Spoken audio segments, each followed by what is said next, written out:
Hello बच्चों, let's read the question. कह रहा amongst the following elements the highest ionization energy is.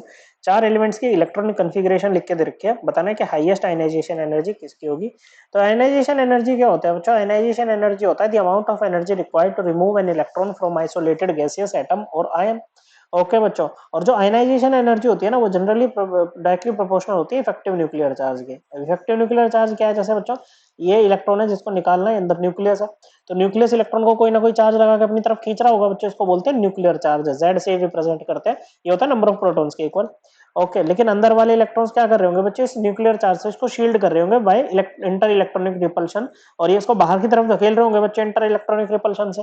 तो इसको जितना न्यूक्लियर चार्ज फील करना चाहिए था ना, उतना नहीं करता है। जेड में से कुछ सिग्मा निकल जाता है, सिग्मा होता है बच्चों शील्डिंग कांस्टेंट। ओके बच्चों, और यही आपका जेड इफेक्टिव के इक्वल होता है। पीरियोडिक टेबल में जब हम लेफ्ट टू राइट मूव करते हैं ना, तो इफेक्टिव न्यूक्लियर चार्ज इंक्रीज करता है। क्यों इंक्रीज करता है? क्योंकि हर पॉइंट पे प्रोटॉन बढ़ रहा है, जेड की वैल्यू बढ़ रही है। बढ़ आपका सिग्मा भी रहा है बच्चों। ओके, इलेक्ट्रॉन बढ़ रहे हैं बच्चों, प्रोटॉन बढ़ रहा है तो इलेक्ट्रॉन भी बढ़ेगा, लेकिन प्रोटॉन के बढ़ने का इंपैक्ट ज्यादा रहता है बच्चों। ओके, सेम पीरियड में। और जब हम डाउन द ग्रुप मूव करते हैं तो जेड इफेक्टिव क्या करता है बच्चों? डिक्रीज करता है, क्योंकि आउटर मोस्ट इलेक्ट्रॉन दूर होता जाता है बच्चों। किससे दूर होता जाता है? ये आपके इस न्यूक्लियस से दूर होता जाता है। तो देखो, यहाँ पर बाकियों में जो आपको इलेक्ट्रॉन निकालना है ना, वो 3p से निकालना है, लेकिन इसमें 4p से निकालना है। ओके, तो इसमें से तो निकालना सबसे ज्यादा आसान रहेगा बच्चों। ओके बच्चों, क्योंकि जैसे डाउन द ग्रुप मूव करते हैं ना, क्योंकि इफेक्टिव न्यूक्लियर चार्ज डिक्रीज कर रहा है ना, तो आयनाइजेशन एनर्जी भी डिक्रीज करेगी बच्चों। तो ये तो आपका आंसर नहीं होगा। बाकी बच गए ये तीनों। ओके बच्चों, एक की कॉन्फ़िगरेशन है 3p1, एक है आपका 3p2, और दूसरा है तीसरा है 3p3। ओके बच्चों, तो देखो, जब आप 3p1 से 3p2 की तरफ जा रहे हो, फिर 3p3, एक तरह से क्या है बच्चों, आप लेफ्ट टू राइट मूव कर रहे हो पीरियोडिक टेबल में, तभी एक एक इलेक्ट्रॉन बढ़ता जा रहा है, साथ में बॉर्डर पीछे प्रोटॉन भी रहा है बच्चों।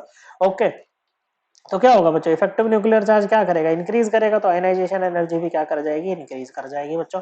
तो 3p3 वाले की सबसे ज्यादा होगी बच्चों आयनाइजेशन एनर्जी। ऊपर से बच्चों यहाँ पर देखो, एक फैक्टर ये भी रहता है इसके साथ में कि भाई यहाँ पर p में कितने हैं बच्चों? 3 इलेक्ट्रॉन है, हाफ फील्ड है, और हाफ फील्ड कॉन्फ़िगरेशन आपकी पार्शियल फील्ड कॉन्फ़िगरेशन से ज्यादा स्टेबल होती है। इनफैक्ट जैसे इसके बाद में 3p4 आएगा ना बच्चों, तो 3p3 वाले की इसकी जो आयनाइजेशन एनर्जी है ना बच्चों, 3p4 वाले से भी ज्यादा होगी, due to stability of configuration. Okay, so correct answer will be option 2। I hope आपको एकदम क्लियर हो गया होगा। थैंक यू बच्चों।